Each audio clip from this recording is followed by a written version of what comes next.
নমস্কাৰ বন্ধুসকল, আমাৰ কৃষি কথা চেনেললৈ আপোনালোকক স্বাগতম জনাইছোঁ। সুপ্ৰভাত জনাইছোঁ। এয়া আপোনালোকক মই দেখুৱাই আছোঁ এইজোপা গধূলি গোপাল। এই পুৱা আৰু গধূলি বেলিকা ফুলে ফুলজোপা, বাকী সময়ত জাপ খাই থাকে। বেলি ওলোৱাৰ লগে লগে এনেধৰণে জাপ খাই যাব। আৰু এই ফুলবিধ মই উদ্ধাৰ কৰিলোঁ আপোনাৰ জব কাৰ্ডৰ কাম চলি থাকোঁতে কাটি পেলাবলৈ লৈছিলে। তাৰপৰা মই আলুটোৰ সৈতে সম্পূৰ্ণ উঘালি আনি পিনি নিজৰ ছটৰ ওপৰত ৰুই ল'লোঁ আৰু গছজোপা ৰক্ষা পৰিল।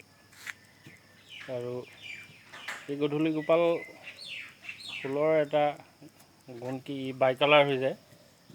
বাই কালাৰ মানে এয়া ৰঙাও এয়া দেখিছে, ৰঙা দেখিছে, আৰু এয়া হালধীয়া আৰু ৰঙা আছিল। কিন্তু ওচৰা ওচৰিকৈ থকাৰ কাৰণে এই ৰেণুবিলাক সম্পৰ্কিত হৈ পিনি ই বাই কালাৰ বনি থাকিলে। আৰু ফুলজোপা বৰ ধুনীয়া লাগিছে। ভাবিলোঁ আমাৰ কৃষি কথা চেনেলতে ফুলজোপা বচাই ৰখা হওক আৰু স্মৰণীয় হৈ থাকিব। গতিকে আপোনালোককো দেখুৱালোঁ। ধুনীয়া লাগিছে নিশ্চয়। ধুনীয়া লাগিছে যদি এবাৰ লাইক এটা দি দিব। খুব সুন্দৰ। এইটো আপোনালোকে ঘৰত বনাই ল'ব পাৰে।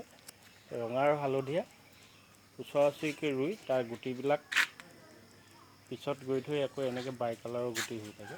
আৰু আপুনি পচায়ো বা ৰুইও এনেকৈ কৰিব পাৰে। খুব সুন্দৰ ফুল এজোপা, ভাল লাগে।